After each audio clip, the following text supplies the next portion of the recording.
નમસ્કાર મિત્રો, ફરી એકવાર ગુજરાતી મેન્ટર યુટ્યુબ ચેનલ ઉપર એક નવા વિડીયોમાં હું આપનું હાર્દિક સ્વાગત કરું છું. જો મિત્રો ચેનલ ઉપર તમે નવા હોય તો ચેનલને સબસ્ક્રાઇબ કરી દેજો. આ ચેનલ ઉપર તમને જુદી જુદી સરકારી ભરતી અને જુદી જુદી સરકારી યોજનાની માહિતી મળતી રહેશે. મિત્રો, આપણે અત્યારે વાત કરશું કે આપણા ચૂંટણી કાર્ડની હારે આપણો મોબાઈલ નંબર કેવી રીતે લિંક કરી શકાય.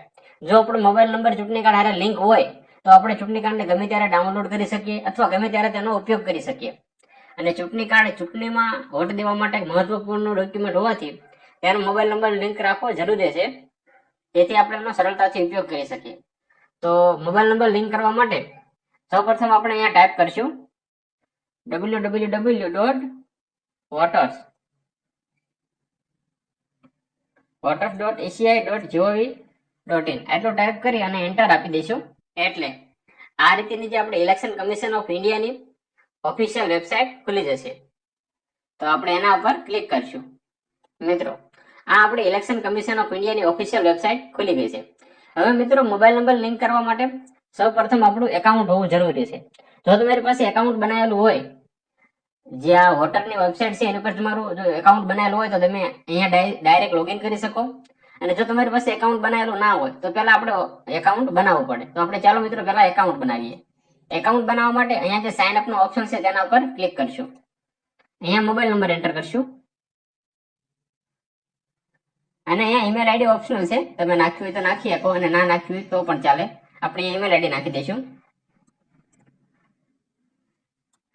અને અહીંયા કેપ્ચા નાખી દઈશું. બસ, મોબાઈલ નંબર, ઈમેલ આઈડી અને કેપ્ચા નાખીને પછી આપણે કન્ટિન્યુ આપી દઈશું. એટલે આ રીતે તમને એક નામ અને લાસ્ટ નામ એટલે કે નામ અને સરનામું પૂછશે. આ રીતે નામ અને સરનેમ નાખી આપણે સેન્ડ ઓટીપી ઉપર ક્લિક કરશું. આપણે સેન્ડ ઓટીપી પર ક્લિક કરશું એટલે જે આપણે ઈમેલ આઈડી અને મોબાઈલ નંબર નાખ્યો તેના ઉપર ઓટીપી આપશે. એ ઓટીપી આપણે અહીંયા નાખવાના રહેશે. આ રીતે બંને ઓટીપી નાખી અને વેરીફાઈ ઉપર ક્લિક કરશું. હવે આપણું એકાઉન્ટ બની ગયું છે. તો હવે આપણે એ જ મોબાઈલ નંબરથી આપણે એકાઉન્ટને લોગિન કરી લઈશું અને અહીંયા કેપ્ચા એન્ટર કરી દઈશું.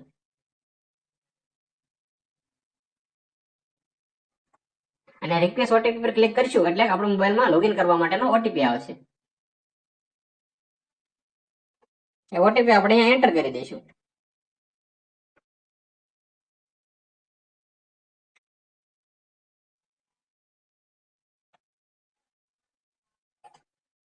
અને વેરીફાઈ અને લોગિન ઉપર ક્લિક કરશું એટલે આપણું એકાઉન્ટ ખોલી જશે. હવે મિત્રો, મોબાઈલ નંબર લિંક કરવા માટે તમે આની આજે ઓફિશિયલ વેબસાઇટ ઉપર સ્ક્રોલ કરશો તો આ રીતે ફિલ ફોર્મ 8 આવા તમને ઓપ્શન આવશે. કરેક્શન એન્ડ એન્ટ્રી માટેનો ઓપ્શન મળશે. એની ઉપર ફિલ ફોર્મ 8 ઉપર તમારે ક્લિક કરવાનું રહેશે. હવે ફિલ ફોર્મ 8 ઉપર ક્લિક કરશો તો દાખલા તરીકે તમારા ઘરમાં 5 મેમ્બર હોય તો 5 મેમ્બરનું લોગિન એકાઉન્ટ બનાવવાની જરૂર નથી. તો તમારે પોતાનો મોબાઈલ નંબર બદલવો હોય કે ચેન્જ કરવો હોય તો અહીંયા સેલ્ફમાં રાખવાનું.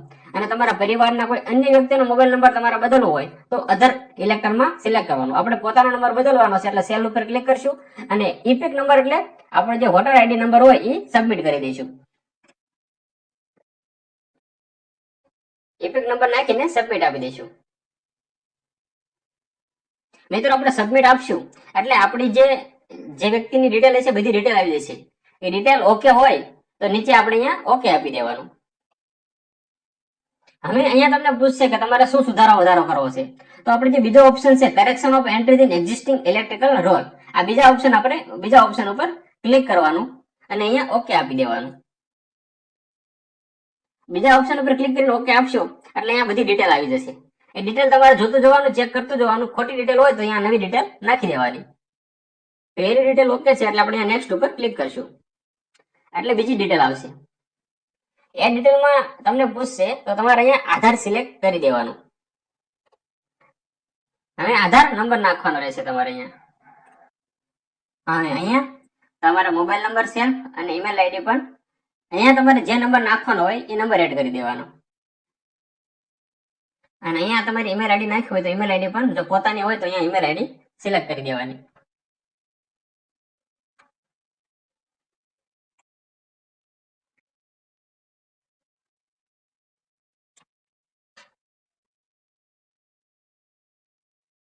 અને અહીંયા નેક્સ્ટ ઉપર ક્લિક કરી દેવાનું.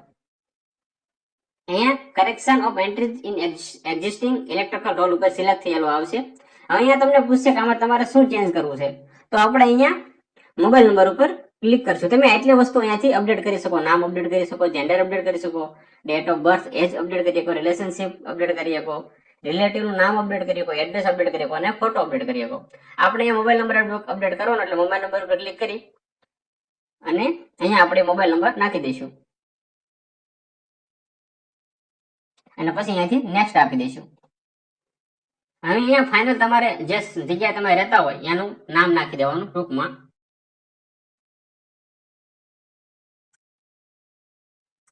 અને નેક્સ્ટ આપી દેવાનું. હવે નેક્સ્ટ આપશો એટલે અહીંયા તમારે કેપ્ચા નાખવાના રહેશે.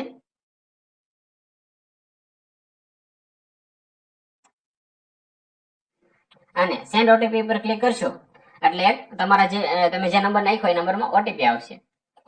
ઓટીપી આવી ગયો છે તો અહીંયા આપણે ઓટીપી નાખી દઈશું.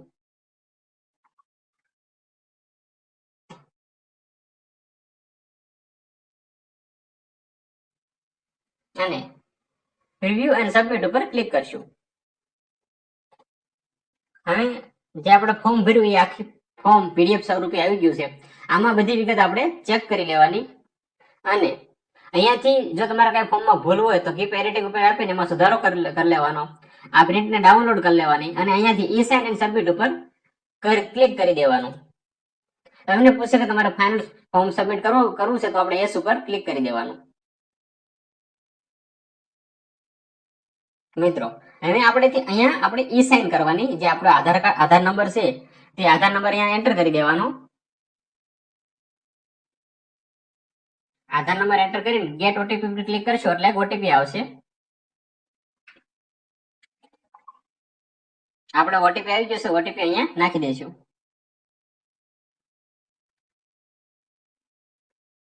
અને નીચે અહીંયા ક્લિક કરી અહીંયા ટિક માર્ક કરી અને નીચે સબમિટ ઉપર ઓકે આપી દઈશું.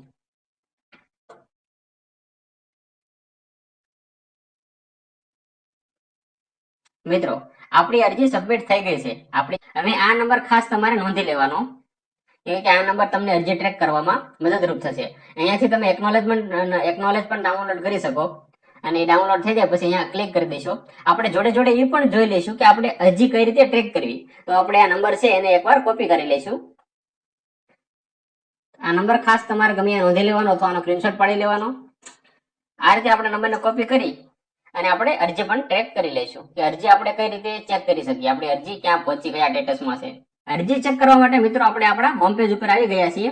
અહીંયાથી જે ટ્રેક એપ્લિકેશન છે, ટ્રેક એપ્લિકેશન ઉપર ક્લિક કરવાનું. ટ્રેક એપ્લિકેશન ઉપર ક્લિક કરશું એટલે એન્ટર યોર રેફરન્સ નંબર, જે આપણે પહેલા આપણો એપ્લિકેશન નંબર નોંધી લીધો હતો એ એપ્લિકેશન નંબર અહીંયા નાખી દેવાનો અને સબમિટ ઉપર આપશો એટલે તમને તમારી અરજીનું સ્ટેટસ પણ બતાવશે. જો આપણી અરજી અહીંયા બતાવે છે અને આપણી અરજી અપડેટ કરંટ સ્ટેટસ અપડેટેડ એટલે કે આપણો મોબાઈલ નંબર પણ અપડેટ થઈ ગયો છે. તો મિત્રો વિડીયો તમને કેવો લાગ્યો કોમેન્ટમાં જરૂર જણાવજો. જો વિડીયો તમને ગમ્યો હોય તો વિડીયોને લાઈક કરી દેજો, ચેનલને સબસ્ક્રાઇબ કરી લેજો જેથી તમને આવી માહિતી મળતી રહે અને આ વિડીયોને તમારા મિત્રોને અને તમારા વોટ્સઅપ ગ્રુપમાં શેર કરી દેજો. ધન્યવાદ.